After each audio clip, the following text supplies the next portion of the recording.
네, 오늘 우리에게 주실 하나님의 말씀은 욥기 말씀입니다. 오늘은 성경책을 따로 찾으실 필요가 없고요. 앞에서 우리 실랑팀이 욥기 전체를 준비를 해주셨습니다. 상당히 두 장을 다 준비하시느라 고생 많았을 텐데 너무너무 감사합니다. 오늘 함께 살펴볼 말씀은 욥기 1장에서 2장 전체의 말씀이고 새 번역 버전으로 함께 읽으려고 합니다.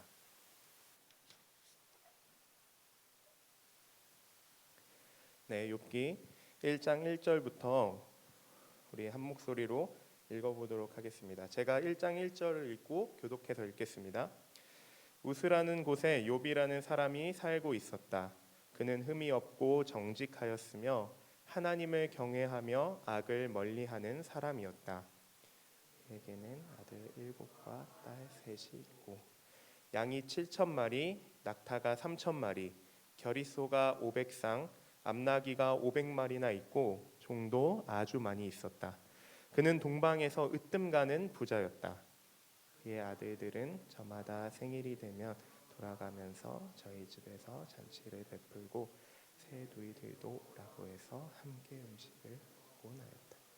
잔치가 끝난 다음 날이면 욥은 을에 아침에 일찍 일어나서 자식들을 생각하면서 그들을 깨끗하게 하려고 자식의 수대로 일일이 번제를 드렸다.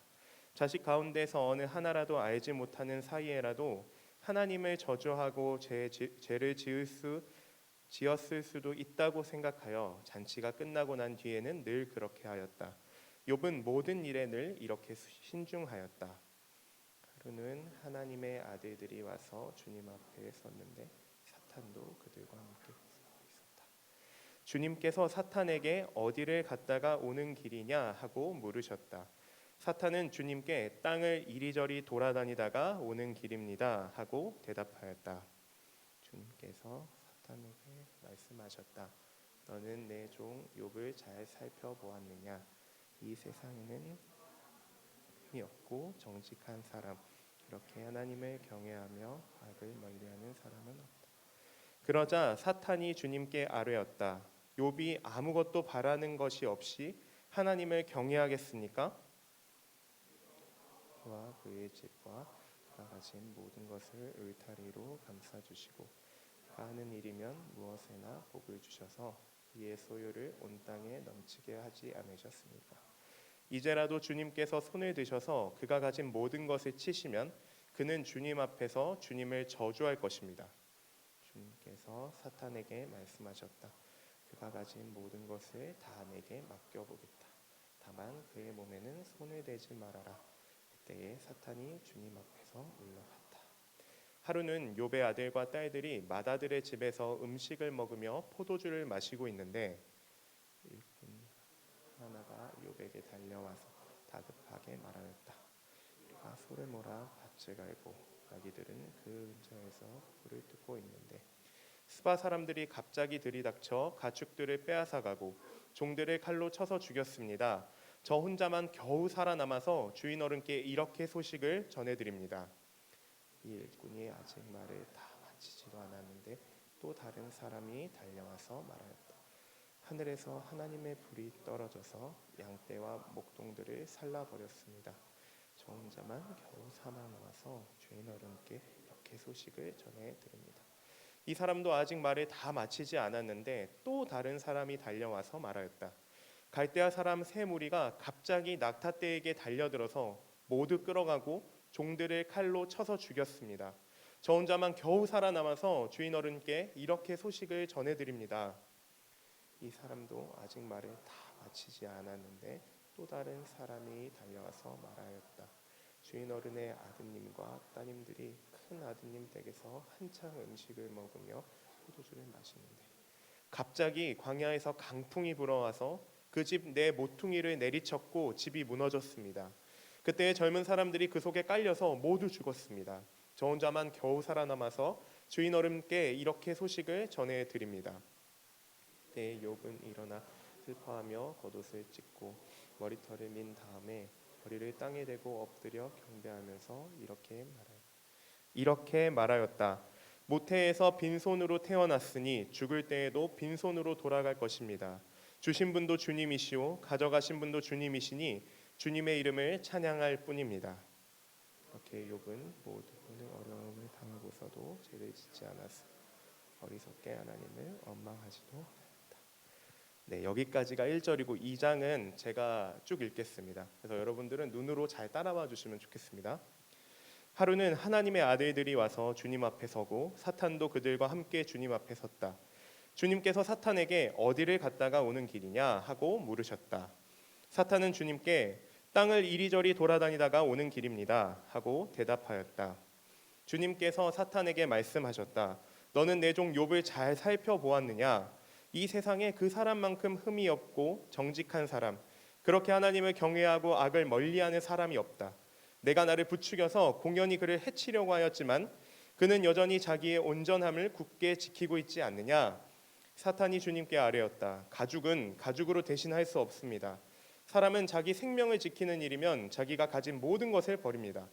이제라도 주님께서 손을 들어서 그의 뼈와 살을 치시면 그는 당장 주님 앞에서 주님을 저주하고 말 것입니다. 주님께서 사탄에게 말씀하셨다. 그렇다면 그를 너에게 맡겨보겠다. 그러나 그의 생명만은 건드리지 말아라. 사탄은 주님 앞에서 물러나 곧 욥을 쳐서 발바닥에서부터 정수리에까지 악성종기가 나서 고생하게 하였다. 그래서 욥은 잿더미에 앉아서 옹기 조각을 가지고 자기 몸을 긁고 있었다. 그러자 아내가 그에게 말하였다. 이래도 당신은 여전히 신실함을 지킬 겁니까? 차라리 하나님을 저주하고서 죽는 것이 낫겠습니다. 그러나 욥은 그에게 이렇게 대답하였다. 당신까지도 어리석은 여자들처럼 말하는구려.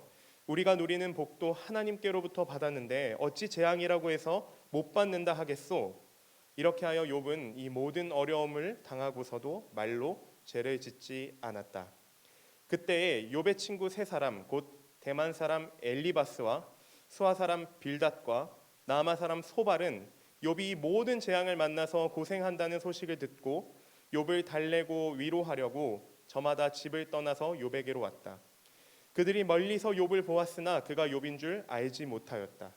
그들은 한참 뒤에야 그가 바로 욥인 줄을 알고 슬픔을 못 이겨 소리내어 울면서 겉옷을 찢고 또 공중에 티끌을 날려서 머리에 뒤집었었다. 그들은 밤낮 이래 동안을 욥과 함께 땅바닥에 앉아 있으면서도 욥이 겪는 고통이 너무도 처참하여 입을 열어 한마디도 할 수 없었다. 아멘. 하나님의 말씀입니다. 우리 잠시 기도하고 말씀 이어서 나누도록 하겠습니다. 하나님 아버지 감사합니다. 우리에게 일용할 양식과 또 말씀들을 허락하시고 이 시간 주의 전에 나와 예배할 수 있도록 우리의 몸과 마음을 허락해 주시니 감사합니다. 하나님 이 시간 우리의 찬양을 받으시고 우리의 예배를 받아주시기를 원합니다. 더 나아가 우리의 마음을 깨시고 말씀으로 가르쳐 주시기를 간절히 원하오니 하나님 이 시간 우리의 마음의 주인이 되어주시고 우리에게 말씀하여 주시옵소서. 이 시간 두렵고 떨리는 마음으로 주의 말씀을 전하오니 듣는 자 전하는 자 모두에게 주의 은혜를 내려 주시옵소서.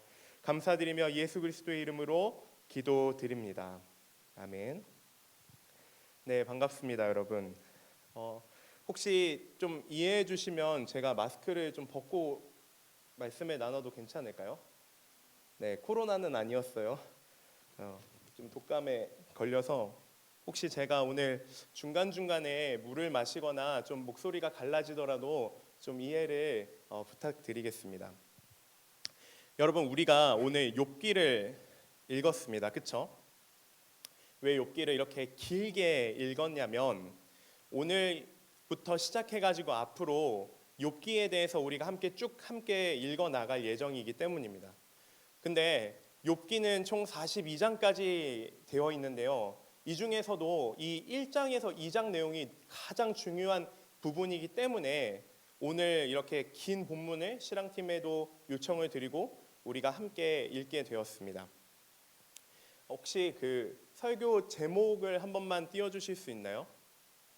가능하시다면. 네. 네, When you want to yell at God이라는 시리즈로 갈 건데 무슨 말이냐면 하나님께 소리치고 싶을 때 라는 뜻입니다. 우리 옆에 분들에게 한번 이렇게 물어봐 주실래요? 하나님께 소리치고 싶을 때가 있니? 네, 여러분 혹시 그럴 때 있으세요? 그 옐이라는 단어 뜻에요. 크게 소리 지른다. 근데 언제 그러냐면 두렵고 또 떨리고 분노하는 마음이 들 때 누군가에게 크게 소리 지르는 그 표현을 옐이라는 단어가 뜻을 가지고 있습니다. 근데 이 욥기도요. 계속되는 그 고난 가운데 욥기가 하나님께 소리 지르고 싶을 정도의 그 정도의 마음에 고통이 찾아오는데요. 하나님께서는 욥기에게 어떻게 말씀하시는지, 그리고 우리들도 그러한 고난과 고통 가운데 살아갈 때 어떤 마음으로 이것을 바라봐야 하는지, 하나님은 여전히 우리와 함께 하시는지에 대해서 우리가 이 욥기를 통해서 함께 잘 듣고 또 나눴으면 좋겠습니다. 그래서 제가 우리 임원들에게도 허락을 받았는데 이게 욥기 메시지 성경입니다. 그 유진 피터슨 목사님께서 이제 만드신 그 번역본인데 이걸 이제 우리가 한 달 넘는 시간 동안 함께 읽어가면서 욥기를 살펴볼 텐데 다음 주나 그 다음 주에 11월 초에는 전달해 드리도록 하겠습니다. 그래서 앞으로는 성경을 가지고 다니시기보다 한 달 동안은 요 책자 하나만 들고 다니시면 좋을 것 같아요. 대신에 꼭 잊지 않으셨으면 좋겠습니다. 여자 우리 자매들 파우치나 어떤 백에도 들어갈 수 있을 정도로 찾았거든요. 요걸 기억해 주시고, 근데 전사님 저는 좀 더 깊게 읽어보고 싶어요 라고 하시는 분들에게는 제가 욥기를 정하고 나서 보니까 이 매일 성경에서 나오는 순이라는 책이 이번 11월, 12월에 욥기를 전체를 담고 있더라고요. 그래서 매일매일의 묵상을 원하시는 분들은 이 책을 구입해서 보시면 좋을 것 같아요. 아까 보여드린 책자는 선물로 드릴 텐데 이 매일 성경 순은 한번 여러분들이 깊게 묵상하실 분들만 찾아서 구입하시면 좋겠다는 생각이 듭니다. 그러면 본격적으로 좀 욥기에 대해서 우리가 좀 살펴봤으면 좋겠습니다. 욥기는요 어렵습니다. 제가 지금까지 욥기 그 설교를 해본 적은 없지만 지금까지 읽었던 성경 중에서 사실 가장 난해하다는 생각이 들었습니다. 왜냐하면 이걸 그 히브리어 원어 측면에서 봤을 때는 가장 이해하기가 좀 까다로웠습니다. 왜냐하면 보통 성경 안에서의 단어가 그 중복되는 그런 단어들이 있고 이게 다른 성경에서도 어떻게 쓰이는가를 보면서 해석을 해 나가는데 욥기 자체에서 쓰는 단어들도 사실 많고요. 또 등장인물이 1인칭 화법으로 그 각자의 주장을 펼치거든요. 그러다 보니까 성경에서 다른 이야기, 다른 예시들을 찾기가 좀 어려웠습니다. 그리고 아마 여러분들이 1, 2장은 지금 그냥 하나님께서 욥을 바라보는 그런 어떤 천상회의, 그러니까 하나님과 천사들 그리고 사탄이 이야기하는 어떤 천상회의의 모습과 욥을 그냥 이제 해설처럼 욥이 이랬습니다라고 이야기하는 내용만 들으셔서 뭐 이 정도면 읽기 편한데라고 보실 수도 있지만 제가 2장 마지막에 우리 성경에서 읽었던 것처럼 욥의 친구가 이제 세 사람이 등장하는데 그 사람이 각각 이제 욥과 논쟁을 벌입니다. 욥이 한마디 하면 이제 그 한 친구가 A라는 친구가 얘기하고 다시 또 거기에 욥이 뭐라고 하고 이게 오고 가는 그 논쟁이 있는데 이 친구들 이야기가요 사실 계속 듣다 보면요 이게 맞는 것 같기도 하고 또 때로는 하나님께서 정말로 이렇게 말씀하셨을 것 같기도 하고 이런 기분이 들다 보니 욥을 이해하기가 사실 굉장히 어렵습니다. 그래서요 욥을 읽다가 많은 사람들이 그래서 욥에서 뭘 말하고 싶은 건가라는 생각을 하기도 합니다. 근데 동시에요 욥기는 재밌습니다. 제가 욥기를 지금 반복해서 읽는 적이 처음인데 이 이야기를 계속 읽다 보니까 굉장히 흥미진진하기도 하고요. 때로는 욥에게 이야기하는 이 세 친구의 단어 표현을 보면 와씨 이렇게까지 이야기해도 되나? 이렇게까지 공격적으로 이야기할 수 있나? 이렇게까지 확신에 차서 이야기할 수 있나라는 부분도 많이 있습니다. 그래서 마치 한 편의 연극을 보는 것 같기도 하고 드라마를 보는 것 같기도 합니다. 때로는 욥의 절규에 공감하기도 하고요.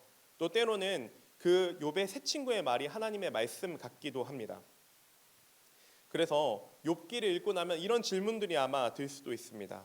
착하고 순종적이던 욥이 바락바락 대드는 독설가로 변하게 된 이유는 뭘까? 욥이 회개했다는데 도대체 뭘 잘못했을까? 부자였던 사람이 다시 가난하게 되었다가 다시 더 큰 부자가 되는 이야기인 건가? 과연 우리가 경험하는 고통을 욥기는 잘 반영하고 있는가? 이제 이런 질문들을 하게 됩니다. 어느 교수님은요 이렇게 얘기하기도 하셨습니다. 만약 10년에 한 번씩 욥기를 읽으면 매번 다른 이야기를 그 속에서 발견할 것이고 매번 다른 독후감을 쓰게 될 것이다 라고도 이야기를 해 주셨습니다. 그래서 저의 목표도 이번에 이제 욥기를 그래도 좀 본격적으로 읽는 게 제 인생에서는 한 2번째, 3번째 정도 되는 것 같거든요.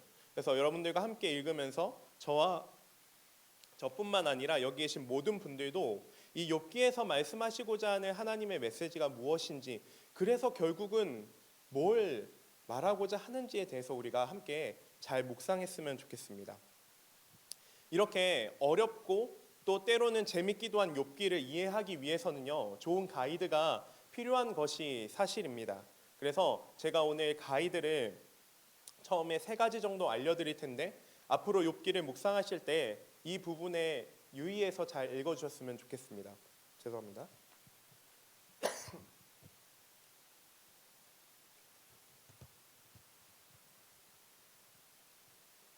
네, 첫 번째는요 첫 구절을 대충 읽지 말라는 것입니다. 성경에서 어떤 이야기가 시작되는 첫 구절은 보통 도입부라고 여길 때가 많은데 도입부가 결코 아닙니다. 생각보다 훨씬 더 많은 정보가 이 첫 구절에 담겨 있을 뿐만 아니라 다음에 이어지는 내용 전체를 이해하는 데에도 굉장히 큰 도움이 됩니다.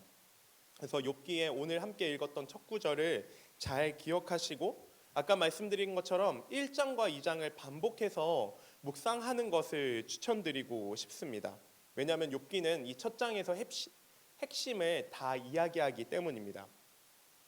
두 번째는요, 혹시 여러분들이 지금까지 가지고 오셨던 신학적인 편견들을 버리라고 말씀드리고 싶습니다.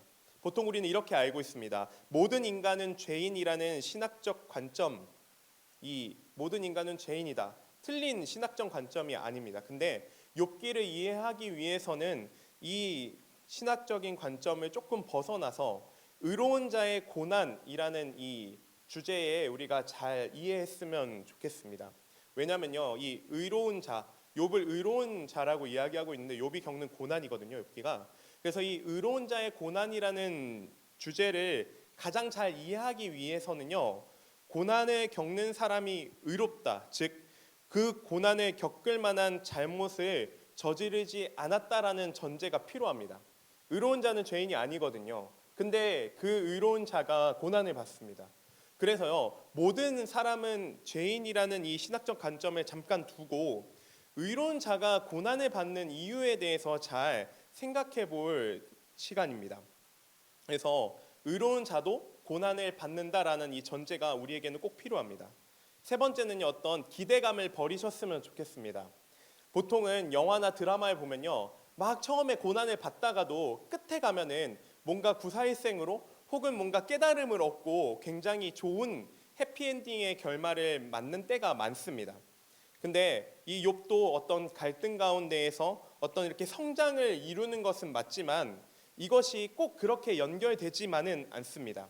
그래서 이 욥기를 읽어 나가실 때도요, 무언가 이 욥기의 인생이 완전히 변화될 것이라는 어떤 기대감 속에서 읽기보다는, 그래서 결국 끝내 마지막에 욥이 다시금 회복되는 지점이 오는데 결국 뭐 해피엔딩의 스토리였나라고 이해하시기보다는 그 안에 담겨진 깊은 의미들을 우리가 잘 이해했으면 좋겠습니다. 기대를 버려야지 욥기를 잘 읽어 나갈 수 있습니다. 그러면 욥기에 대해서 좀 본격적으로 이야기를 나눠보겠습니다. 이 욥기는요, 성경의 이 문학적인 예술성을 보여주는 데 가장 좋은 사례입니다. 욥기, 오늘 읽었을 땐 욥기가 시처럼 느껴지지 않겠지만 3장부터는 욥기가요, 3장부터 41장까지는 거의 이제 시의 그 형식을 따라서 전개가 됩니다. 그래서요 1장과 맨 뒤 42장에만 산문, 그러니까 글로 된 이제 구조가 되어 있고 중간에 있는 부분들은 다 시의 형식을 따르고 있습니다. 그리고 우리가 잘 알듯이 이 사탄이라는 존재가 등장하는데 실제로 이 사탄은 고발하는 자라는 뜻을 가지고 있습니다. 그래서요 이 사탄은 뭐라고 주장하냐면 이 욥이 가진 믿음에 대해서 뭔가 하나님께서 그를 보호하시기 때문에, 하나님께서 그에게 복을 주시고 재물을 허락하셨기 때문에 욥이 하나님을 믿지 않습니까? 라고 고발하는 이 사탄이 나옵니다. 그래서 그 사탄의 이야기에 하나님께서는 욥이 고난 받는 것을 허용하십니다. 그래서 욥은요 이 세상에서 가장 소중하게 여기던 것들, 그 중에서도 가족들을 모두 잃게 되고 2장에서는 이제는 건강까지도 잃게 됩니다. 그리고 2장 마지막에서는요 욥의 세 친구가 찾아옵니다. 엘리바스와 빌닷과 소발이 고난하는 욥을 찾아오게 되는데 이 친구들과의 대화가요 3장부터 31장까지 쭉 이어집니다.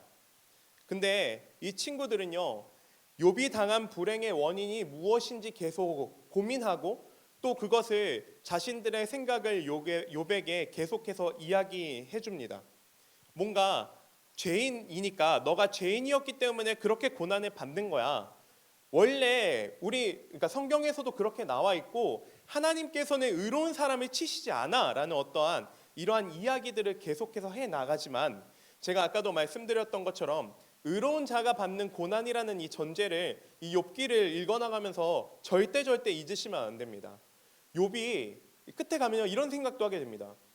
욥이 알지 못하게 자신이 스스로도 알지 못한 죄를 짓고 있는 거 아니야? 그렇기 때문에 이렇게 고난받는 거 아니야? 라고 우리가요 그런 생각이 들 때도 있지만 절대 잊지 말아야 하는 것은 1장 2장에서 하나님께서 분명히 말씀하십니다. 욥은 의로운 자였다고, 그리고 그 동방에서 가장 칭찬받고 가장 위대한 자였다라고 분명히 이야기하는 이 사실을 우리가 꼭 기억해야 합니다. 그 뒤에는 이제 32장에서 37장에는 엘리후라는 젊은 청년이 등장하고요. 마지막으로 38장에서 41장까지 욥에게 주시는 하나님의 대답이 기록되어 있습니다. 하나님께서는 끝에 가서도 모든 창조 세계에 대한 하나님의 주권을 설명하시지만 분명하게 욥이 고난당한 이유를 명확하게 설명해 주시지는 않습니다. 하나님과 대면한 욥은 겸손히 자신을 낮추고 또 이 책은 하나님께서 욥과 또 그의 가족과 재산을 회복시키시는 내용으로 끝이 납니다. 이것이 42장입니다. 이 책이 언제 기록되어 있는지는 사실 불분명합니다. 그러나 이 책의 시대적 배경은 아마 족장 시대였을 거라고 생각이 됩니다. 족장 시대면 우리가 잘 알고 있는 아브라함과 또 야곱과 또 이삭 시대를 생각하시면 됩니다. 왜냐하면 욥이 하나님께 제사를 드렸다는 것과 또 이 당시에 어떠한 그 욥이 가지고 있는 재산의 규모가 가축들로 이제 측정되었다는 점에 따라서 욥기가 아마 그 아브라함 시대에 적힌 글이 아닐까라고 보고 있습니다. 그러면 욥기의 신학적인 중심은 어디에 있는지 잘 알면 좋겠습니다. 혹시 카르마라는 단어를 들어본 적이 있으신가요? 우리나라 말로 표현하면 뿌린 대로 거둔다라는 뜻입니다. 이 윤리 사상은요 문화 전체적으로 큰 영향을 끼치는데 마치 이런 거죠. 성난 운전자가 다른 차 앞에 불쑥 끼어들었다가 곧장 충돌하고 마는 그러한 모습을 표현해주는 말이기도 합니다. 사실 이 어떤 카르마 그리고 뿌린데도 거둔다라는 사상은요 사실 새로운 것은 아닙니다. 고대에 살던 사람들 역시 한 사람의 어떠한 품행과 또 그가 겪은 일 사이에는요 어떤 관련성, 즉 인과관계가 있다고 보고 있습니다. 그래서 이렇게 생각할 수 있는 거죠. 고난은 나쁜 행실을 지었기 때문에 그 사람의 어떠한 인과관계로서 고난을 받는 것이야라고 이야기하고, 또 반대로 좋은 행실을 하면 우리가 복을 얻게 된다라는 사상이 이 가운데에 있었습니다. 그래서 어떤 이가 되게 악하게 살아갈 경우에는 그 혹은 그의 후손이 마땅한 벌을 받게 될 것이라고 말합니다. 그래서 한 예로요, 요한복음 9장 2절에서 예수님의 제자들이 이렇게 묻고 있습니다. 태어날 때부터 눈이 먼 사람을 보고 이렇게 묻는 것입니다. 요한복음 9장 2절입니다. 제가 읽어드릴게요. 이 사람이 맹인으로 난 것이 누구의 죄로 인함이니이까? 자기니이까? 그의 부모니이까? 라고 말합니다. 그리고 이 본문과 또 다른 구절에서 예수님께서는 그렇게 인과관계로 마치 그가 잘못을 했기 때문에 혹은 그의 부모가 잘못을 했기 때문에 그에게 장애가 있다라고 말씀하시지 않습니다. 그러니까 인과관계를 정확하게 부수시는 것이죠. 시편 7장 14절에서 16절이나 잠언 26장 27절에도 이렇게 나와 있습니다. 한번 띄워주실래요? 네, 시편 7장 14절입니다. 악인이 죄악을 낳으며 재앙을 베어 거짓을 낳았도다. 그가 웅덩이를 파 만들며 재가 만든 함정에 빠졌도다. 그의 재앙은 자기 머리로 돌아가고 그의 포악은 자기 정수리에 내리리로다. 아멘. 다음 잠언 말씀입니다. 함정을 파는 자는 그것에 빠질 것이요 돌을 굴리는 자는 도리어 그것에 치이리라. 이런 것입니다. 악한 행실을 하면, 악하게 생각하면, 악하게 마음을 먹으면 그 결과가 눈에 보기 뻔하다라고 이야기를 하고 있는 것입니다. 근데 사실 여러분, 이것이요 틀린 말은 아닙니다. 잠언 전체에서 말씀하시는 말씀도요 되게 이렇습니다. A 하면 B 한다. 의로운 자는 복을 받는다. 악한 일을 행하는 자는 고난을 받는다. 결국 망하게 된다. 패망한다. 심판받는다. 이러한 지혜가요 잠언 전체적으로 쓰여 있는 것이 맞습니다. 그래서요 잠언을 약간의 규칙서처럼 이해하셔도 사실 좋습니다. 근데 욥기는요 그 규칙서를 벗어나는 예외들에 대해서 분명하게 얘기하고 있습니다. 꼭 의로운 자가 고난을 받지 않는다. 이것을 깨는 것이 욥기입니다. 그래서 우리는 대개 욥기를 이렇게 생각하실 수도 있습니다. 뭔가 그러면 그런 인습적이고 어떤 규범적인 그런 지혜를 깨는 어떤 지혜서로서 욥기가 등장한 것인가요? 뭔가 그 규칙들에서 예외되는 것들, 그런 것들을 보완하기 위해서 욥기가 쓰여진 것인가요? 라고 했을 때 일부는 맞다고 볼 수 있습니다. 그러나 거기서 욥기의 어떠한 역할이 끝나는 것이 아니라 무언가 그 욥이라는 한 사람에 대한 스토리지만 하나님께서는 거기서도 욥이라는 인물, 그 당시 어떤 사람을 지칭하시기보다 인간 전체를 나타내시기 위하여서 인간 전체에게 그러한 상황들을 말씀하시기 위하여서 쓰여졌다는 것을 우리가 꼭 기억했으면 좋겠습니다. 그래서요 한 사람의 인생이 어떻게 점점 더 하나님을 이해해가고 점점 더 하나님과 깊어지는 관계로서 나아가는지에 대해서 우리가 욥기를 통해서 잘 이해했으면 좋겠습니다. 다음은 우리가 이제 아까 제가 말씀드렸던 것처럼 이제 인과관계에 대해서 잠깐 이야기를 나누려고 하는데 욥기 내내 아마 그 인과관계에 대해서 인과율의 응보에 대해서 우리가 같이 보게 될 것입니다. 이 원인과 결과의 법칙으로 말미암는 이 원리는 세 친구가요 욥에게 와서 계속 이렇게 얘기합니다. 너가 악하게 행실했으니까 이런 거야. 너도 모르는 악한 마음이 있었을 거야. 그래서 너가 지금 고통받고 있는 거야. A라는 어떠한 것을 대입했을 때 B라는 결과가 당연히 나오듯 너가 악하기 때문에 혹은 너가 하나님을 그렇게 보기 때문에 이런 거야 라고 계속해서 이야기합니다. 그런데 욥기 1장에서 어떤 전제를 깔았냐면요. 제가 계속해서 반복해서 말씀드리지만 욥은요 부지불식간에 그러니까 자기가 알던 알지 모르던 그 때에 일어난 잘못들, 죄들이 하나도 없다라고 분명히 말했습니다. 심지어 욥은 자녀들이 이제 잔치를 베푼 후에요. 그들이 혹시 지었을지도 모르는 죄 때문에 하나님께 제사를 드리던 그런 아주 세심하고 신중한 사람이었습니다. 욥이 흠이 없다는 것, 욥이 잘못이 없다는 것이 욥기의 대전제입니다. 근데 이 친구들은 이렇게 얘기하는 거죠. 욥에게 조금이라도 흠이 있었을 것이다 라는 그러한 공격을 계속 퍼붓고 욥은 그것을 방어합니다. 그래서 우리가 마주하는 문제는요, 우리도 이런 생각을 계속 갖게 되는 거죠. 욥이 잘못이 없다면 왜 그에게 재난이 일어납니까? 왜 그 욥은 고난을 받습니까? 왜 하나님은 이 재난을 막지 않으시나요? 하나님이 불의하시고 불합리하신 것 아닌가요? 이렇게 이야기하지만 하나님께서는 마지막 장면에 창조 세계를 보여주십니다. 이것은 제가 지금 다 이야기할 수는 없지만 한마디로 이야기하면 하나님께서 창조하신 그 아름다운 세상에 인간을 초대하신 것입니다. 그래서 하나님의 집에, 하나님의 그러한 아름다운 세상에 인간이 손님처럼 초대되어서요, 주인이신 하나님 앞에서 뭔가 그 창조 세계에 대한 설명을 욥이 듣고 있다라는 것입니다. 그래서 욥기의 중요한 결론 중에 하나가 무엇이냐면 바로 이 아름다움과 이 경이로움이 어떤 원인 때문에 생겨난 보상이 아니라는 것입니다. 뭔가 욥이 너무너무 괜찮은 사람이어서 사랑받을 만한 사람이어서 하나님께서 이 아름다운 창조 세계를 그에게 보여주시고 허락하신 것이 아니라 어떤 원인 없이 하나님께서는 이 세상을 창조하셨다라는 것입니다. 그래서 이렇게 말씀하시는 것 같습니다. 창조란 그런 것이나 하마가 나한테 뭘 잘해줘서 내가 이 하마에게 힘을 주었겠느냐, 이 아름다운 별과 달이 나에게 무엇을 해주어서 그 보상으로 아름다운 자리를 별과 달에게 주었겠느냐, 아니다. 아무것도 없는 데서 내가 하나님이 만들어준 것이다.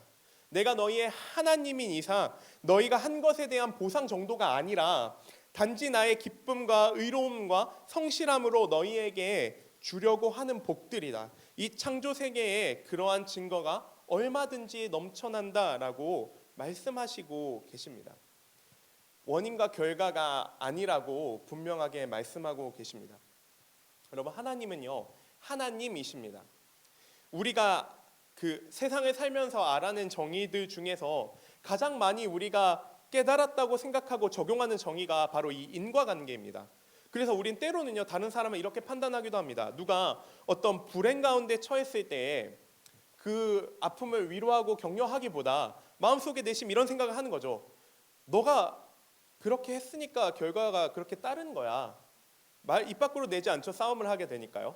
그렇지만 내 마음 가운데 그런 마음이 있다는 거죠. 아, 쟤는 저래서 저랬을 거야. 이 원인과 결과를 우리는요, 삶에서 굉장히 많이 적용하고 살아가면서도 죄책감 하나 없이 그렇게 산다니까요. 근데 이 욥의 친구들도 끝부분에서는, 아니 3장부터는 계속 정죄하지만 2장 끝머리에서는 잘한 행동이 하나 있습니다. 뭐였냐면 욥의 그 슬픔을 보고요, 욥의 그 고난을 보고요, 아무 말도 하지 않고 일주일간 침묵하면서 그 옆에 있습니다. 이러한 모습 속에서 우리가 욥기를 통해 바라봐야 하는 것은 하나님의 창조 세계를 통해서 그분이 어떻게 일하고 계시는지, 우리에게 허락하신 고난은 왜 그런 것인지에 대해서 점차 알아가는 것입니다. 이제 말씀을 정리하고자 합니다. 욥기를 통해서 우리가 욥이 이렇게 고난을 받았구나, 뭔가 욥이 이런 고난도 받고 이렇게도 반응하는구나 하고 그냥 끝나는 정도로 욥기를 보지 않았으면 좋겠습니다. 창조의 하나님, 결국 욥이 하나님 앞에 항복하는 그 순간까지 처음에는 막 이렇게 합니다. 하나님, 제가 언제 죄를 지었나요? 하나님께 따집니다. 하나님, 알려주세요. 제가 그렇게 고난 받을 만한 죄를 지은 적이 있나요? 제 이 상황이 하나님 정말로 공평하다고 타당하다고 생각하시나요? 아니, 말씀해 보세요. 이렇게 따지듯이 하나님께 따지는 욥의 모습 속에서요, 결국 하나님 앞에 항복하는 데까지 하나님은 욥을 그렇게 인도하십니다. 그래서요, 이 창조의 하나님은 그 항복을 받아내시기 위해서 욥과 그리고 우리에게 많은 기회와 자유를 허락하십니다.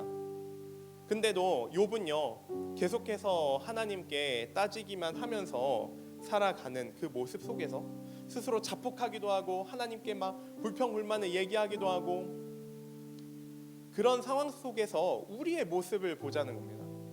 그냥 욥이라는 인물에서 끝나는 것이 아니라, 나는 그런 적이 없나? 내가 그냥 이해되는 선에서만 하나님 왜 이렇게 열심히 다했는데 왜 이런 결과 안 주세요? 왜 내가 이렇게 착실히 살아왔는데 왜 우리 가정에 이런 불화를 주세요? 그러니까 이런 생각 속에서 내가 이해 안 되며 하나님을 더 이상 믿지 않고 찾지 않는, 그리고 하나님 앞에 불평불만으로 살아가는 우리의 모습 속에서요, 이 욥의 모습을 보자고요. 그래서 욥이 결국에는 이 욥기 끝에 하나님 앞에 어떻게 행하는지를 우리가 같이 읽어 나가기를 원합니다. 결국에는 욥이 이런 고백을 합니다. 내가 주께 대하여 귀로 듣기만 하였사오나 이제는 눈으로 주를 배움나이다. 다시 한번 읽어드릴게요. 내가 주께 대하여 귀로 듣기만 하였사오나 이제는 눈으로 주를 배움나이다. 우리가 듣기만 해도 좋으니 볼 필요가 없다 하는 것들을 하나님께서는 참지 못하십니다. 이렇게 말씀하시죠. 난 그렇게 하지는 않을 것이다. 나는 너희를 그렇게 만들지 않았다. 내가 너희를 통하여 영광을 받으려는 하나님인 줄 알아라. 이것으로 조사오니 그냥 여기에 앉혀주십시오를 나는 못 봐준다. 결국 너가 나를 믿고 내가 어떠한 자인지를 너가 깨닫고 나와 더 깊은 그러한 관계 속으로 나아가기를 원한다고 말씀하시는 하나님을 우리도 함께 알아갔으면 좋겠습니다. 이 욥기의 과정을요 천천히 따라갔으면 좋겠습니다. 아마 3장부터 이 31장까지 이 논쟁은요 저도 어제 계속해서 반복해도 있는데 너무 힘들더라고요. 그래서 어떤 분이 이렇게 쓰기도 했어요. 그러한 고난, 그 긴 장을 읽는 긴 논쟁을 읽는 것 또한 우리에게 고난이다. 정말로 고난스럽기도 하더라고요. 근데 그리고 아마 이렇게 이야기하시는 분들도 있어요. 전사님, 저는 지금 제 삶이 고난이에요. 이해되지 않는 부분들이 너무너무 많고 이것을 벗어나기도 너무너무 어려워서 이제는 스스로 포기하고 자폭할 정도까지도 왔어요 라고 말씀하시는 분들이 이 욥기가 소망이 되었으면 좋겠습니다.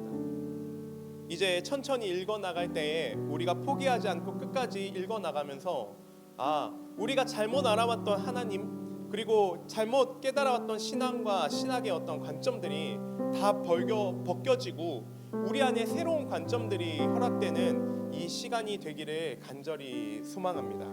우리 시간 함께 찬양했으면 좋겠습니다.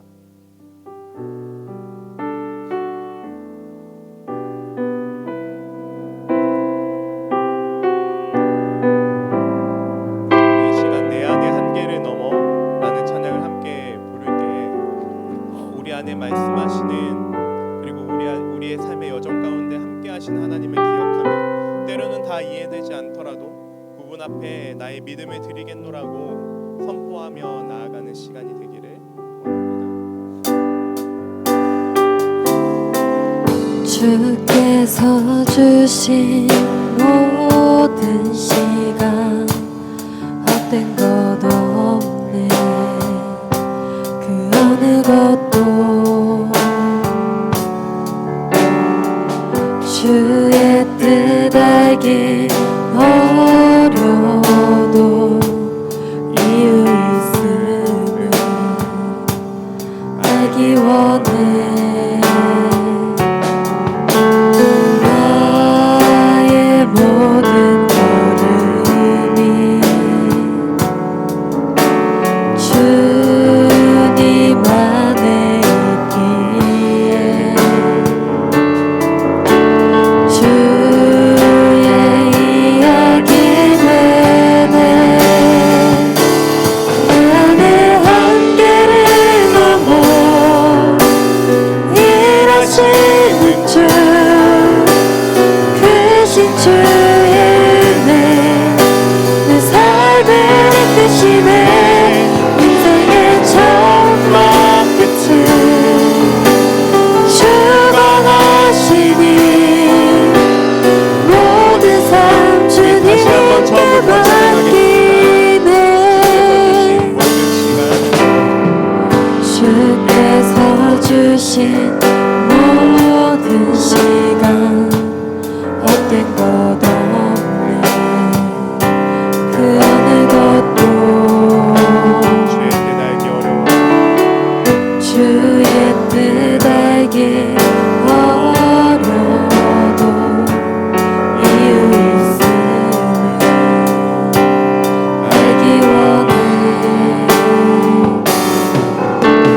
나의 모든 걸음이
이렇게 기도했으면 좋겠습니다. 하나님, 제게 허락된 이 시간과 삶이라는 이것이 때로는 너무 고달프게 느껴지고 이 고난이 끝이 날까라고 느껴지는 순간들이 많이 있고, 또 그 가운데 이해할 수 없는 순간들이 많이 있을 때에도 주님, 이 욥기를 천천히 읽어나가면서 내 마음이 바뀌길 원합니다.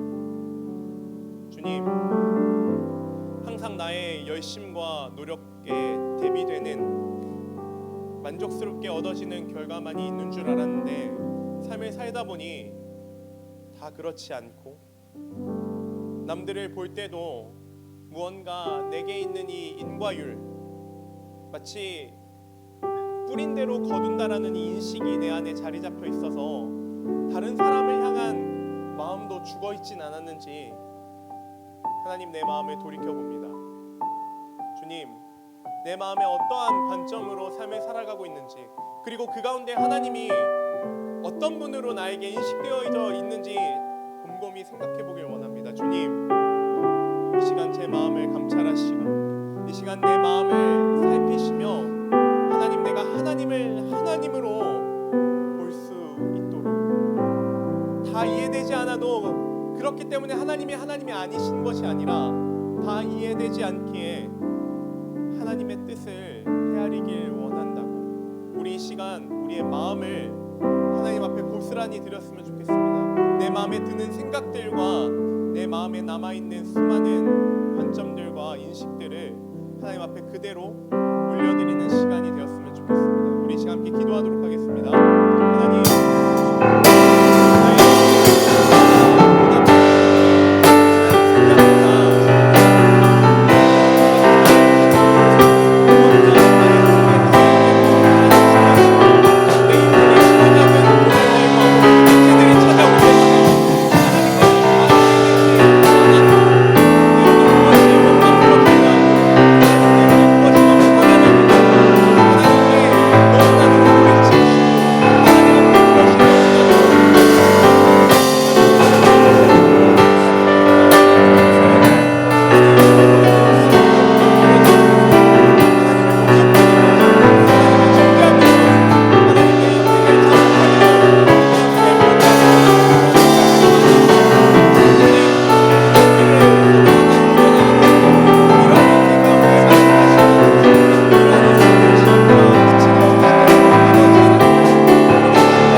이해되지 않는 고난과 고통 속에 살아가고 계신 분들이 있습니까? 내 삶은 왜 이러지? 우리 가족은 왜 이러지? 왜 나는 계속 이럴 수밖에 없는 거지? 왜 나는 이런 어떠한 굴레 속에서, 이 패턴 속에서 벗어날 수 없는 거지? 하나님은 이 모습도 다 알고 계실까? 그런데도 가만히 계시는 걸까? 나를 이대로 두시는 걸까? 포기해야 하는 걸까? 내가 무언가 열심히 다하지 않아서, 내가 하나님 앞에 지은 죄들이 너무 많아서 하나님은 나를 이 고난 가운데 두시는 건가? 라는 생각 가운데 계신 분들, 지금 처해 있는 상황이 너무 어려워서 기도할 힘조차 없으신 분들, 이 시간 하나님 아버지를 간절히 찾았으면 좋겠습니다. 다 이해할 수 없을지라도 주님께 감사하는 마음으로 나아가길 원합니다. 주님, 다 해소되지 않을지라도 결국 이 길 끝에 나를 맞아주시고 나를 가장 선하고 좋은 길로 인도하실 그분을 신뢰하길 원합니다라고 우리 시간 한 번 더 잠잠히 하나님 앞에 기도드렸으면 좋겠습니다. 기도하겠습니다. 하나님, 수많은 청년들이 많은 문제들 속에서 살아갑니다. 그것이 관계의 문제든 어떠한 진로의 문제든 가족의 문제든 또 때론 말할 수 없는 상처의 문제든 혹은 우울의 문제든 하나님, 여러 가지 문제 속에서 하나님을 찾습니다. 그 가운데 원망하기도 하고 때로는 하나님 앞에 소리치기도 하고 때로는 하나님 앞에 따져묻기도 하고 다 이해할 수 없어서 하나님을 떠나기도 하고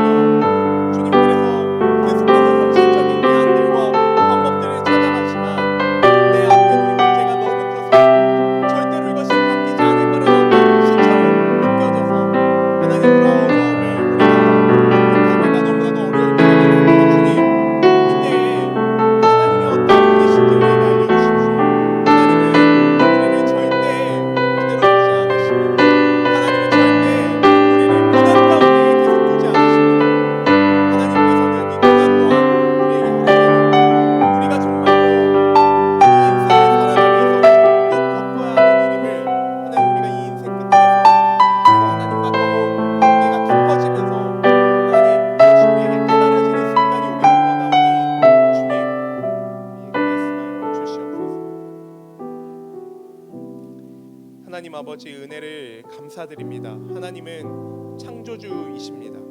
그리고 부활의 주인이십니다. 우리에게 한숨과 불평이 있는 것은 하나님을 마치 인과관계로 묻기 때문입니다. 그리고 또한 우리의 원함과 우리의 소원에 안주하기 때문입니다. 하나님은 우리를 하나님의 영광이라고 선포하십니다. 우리의 항복을 최고의 목적으로 두신다고 선언하십니다. 우리를 위하여 보내신 예수 안에서 하나님의 위대한 목적을 그리고 우리를 향한 하나님의 거룩한 의지를 바라보기를 원합니다.